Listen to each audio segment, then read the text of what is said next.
Hey, what's up guys? David Johnston here. Today we're talking travel photography and specifically how you can take better travel photos with stories.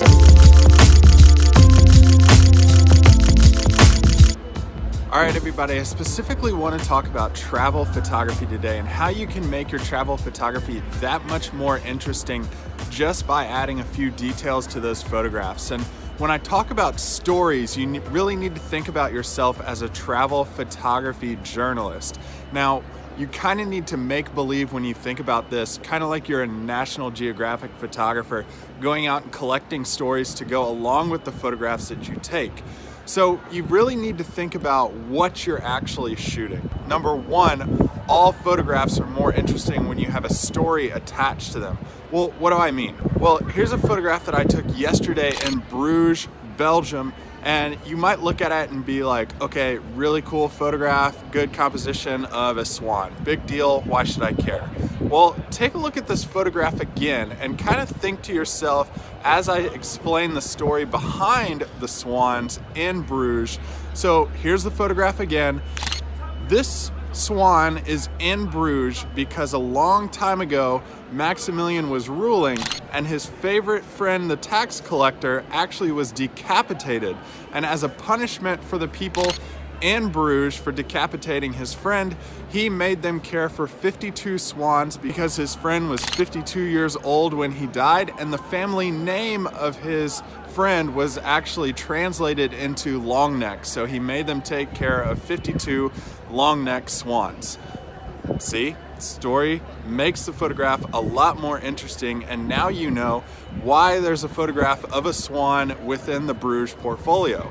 So when you think about taking photographs and adding stories to them, you need to think about what's going to explain this photograph to the place and actually pair it with the history of that place. It takes a little bit more effort, but it makes those photographs that much more interesting. Now you may be thinking to yourself, well, how do I actually do that, or how do I go about gathering history? The number one thing I always do whenever I visit a place is sign up for a free walking tour. These are walking tours that you can actually sign up for that don't cost anything up front. You decide what they cost afterwards, and it actually lets you in on a lot of the history of the place that you're actually visiting and shows you some of the best places that you can take photos. Thus, you have stories attached to some of the best places that you can take photos of in a travel photography location.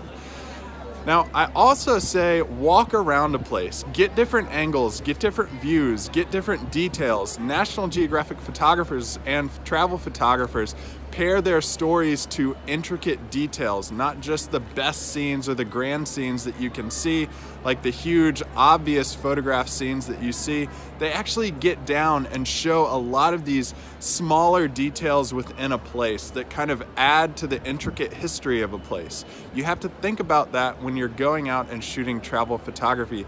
And you may be saying, well, you know, I don't have that much time. All I say is take a good day out of your travels and just kind of hang out in a place. Right now, I'm in Grand Place in Brussels, Belgium, and I've been here for a few hours now, and I've gotten a lot more detailed photographs of some of the things that I'm seeing. Well, you may be saying, well, Dave, I really don't have a full day to spend hanging out in a courtyard just shooting various things. Take 15 to 30 minutes. If you're on a family vacation or traveling with a family, you may only have 15 to 30 minutes. Walk around, get different angles, notice different things on a building. Spend 15 minutes looking at one building and make yourself focus on that building only to get beyond those obvious photographs that you see. Here's another example of adding history to a photograph. If you know anything about Amsterdam or the Netherlands, Holland, Dutch, whatever you want to call it, they have thousands of names. Here's a photograph of the Windmills in Johnston that I actually got to go up and photograph at sunset. Really cool photograph, solid photograph to have in your portfolio. I love it, one of my favorite ones from my travels. But it's still just a photograph of windmills. How do you make it better? How do you add history and details and add a story to the photograph as well? Well, I walked a little bit down, and down the pathway there's actually a museum of wooden shoes and how they would make their wooden shoes. If you know anything about Holland, historically, they would wear these wooden shoes. Well, how do you make those? A lot of times they would use the wind power to turn saws and saw these wooden shoes out, and they use the wind power to use other tools that the wind creates the energy to. A really good way to be energy efficient and use power responsibly, and they would use these to create these wooden shoes. There was a wooden shoe wall that had all these designs of wooden shoes. Instead of getting like a wide angle lens, take out a 70 to 200 and shoot this wall with the details of the shoes in them. Now you have photographs that show the story of this region, show the history, and show the kind of place that you're in. You add a more interesting, detailed story to your photographs, making them that much better and that much more attention grabbing when you're sharing them with other people or trying to create a portfolio for yourself and your own photography. These tips are definitely going to help you take better and more interesting travel photos so that you're not just showing photographs of a swan, but you have a story to back it up as well. Thanks so much, guys, for watching this video. If you liked it, hit the thumbs up button or subscribe below for more videos like this.